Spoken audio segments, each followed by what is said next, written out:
আজ আমি বানিয়ে দেখাবো সাউথের ফেমাস রেসিপি পায়সাম।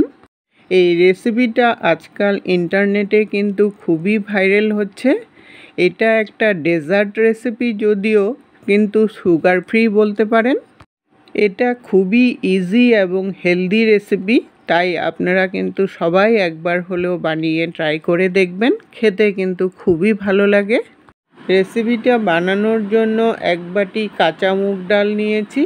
মুগ ডালটা 3-4 ঘন্টা আগে ভিজিয়ে জলটা ঝরিয়ে নিয়েছি। আর এই মুগ ডাল সবার বাড়িতেই থাকে।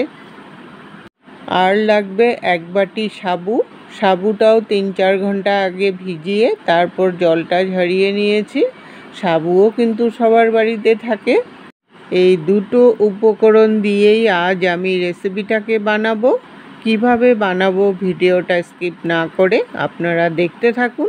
খুবই সহজ একটা রেসিপি আর একদম কম সময়ের মধ্যেই এটা হয়ে যায়।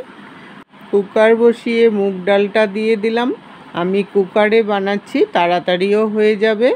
আপনারা ইচ্ছা করলে কড়াইতেও কিন্তু বানাতে পারেন। কড়াইতে বানালে সময়টা একটু বেশি লেগে যাবে। আর সাবুগুলোকেও দিয়ে দিলাম। স্বাদ মতো একটু নুন দিয়ে দিলাম। মিষ্টি জিনিসে একটু নুন দেবেন, তাহলে মিষ্টির স্বাদটা দ্বিগুণ বেড়ে যায়। আর এক বাটি জল দিয়ে তারপর আমি কুকারটা লাগিয়ে জাস্ট একটা সিটি মারলেই কিন্তু হয়ে যাবে।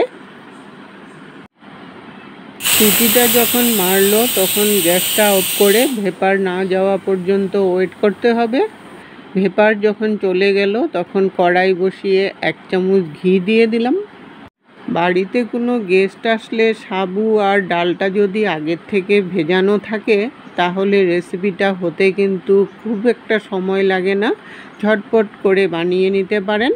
ঘিটা যখন গরম হয়ে গেল 2টো তেজপাতা দিয়ে দিলাম। আর কতগুলো কাজু আর কিশমিশ প্রথমে একটু ভেজে নেব ঘিয়ের মধ্যে, তাহলে খেতে খুব ভালো লাগবে। কাজু আর কিশমিশগুলো যখন ভাজা হয়ে গেল তখন কুকারে সেদ্ধ করা ডাল আর সাবুটাকে দিয়ে দিলাম। দিয়ে ভালো করে মিশিয়ে নিয়ে 1 কাপের মতো দুধ দিয়ে দিলাম। দুধটা একটু ঘন করে দিবেন, তাহলে রেসিপিটা খেতে কিন্তু খুব ভালো লাগবে। এটা আগের থেকে জাল দেওয়া ঠান্ডা ঘন দুধ। ভালো করে মিশিয়ে নিয়ে এখন মিষ্টির জন্য আমি গুড় নিয়েছি। আপনারা ইচ্ছা করলে নলেন গুড় দিয়েও কিন্তু এটাকে বানাতে পারবেন, তাহলে খেতে কিন্তু আরও ভালো লাগবে। স্বাদ অনুসারে আধা বাটির মতো গুড় দিয়ে দিলাম। গুড়টাকে এখন ফুটতে দেব। ফুটতে ফুটতে একটু ঘন করে নেব, কারণ মিষ্টির জিনিস দেওয়ার পর একটু পাতলা হয়ে যায়। তাই দুধটাকে আর একটু জাল দিলে তখন ঘন হয়ে গেলে রেসিপিটা খেতে কিন্তু খুব ভালো লাগবে। 3-4টা এলাচ থেতো করে দিয়ে দিলাম। ফ্লেভারটা তাহলে খুব সুন্দর হবে। এলাচটা ভালো করে মিশিয়ে নিয়ে এখন 2-3 মিনিটের মতো ফুটিয়ে নিলেই আমার পায়সাম রেডি হয়ে গেল। রেসিপিটা আপনাদের কেমন লাগলো বন্ধুরা কমেন্ট করে জানাবেন। আপনারা বাড়িতে কিন্তু অবশ্যই ট্রাই করবেন। খুবই হেলদি একটা রেসিপি, খেতে কিন্তু খুবই ভালো লাগে। একবার হলেও রেসিপিটা ট্রাই করে আমাকে কমেন্ট বক্সে জানাতে একদম ভুলবেন না।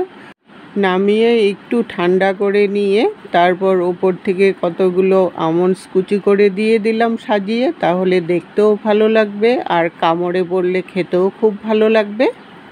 এতক্ষণ সঙ্গে থাকার জন্য আপনাদেরকে অসংখ্য ধন্যবাদ বন্ধুরা।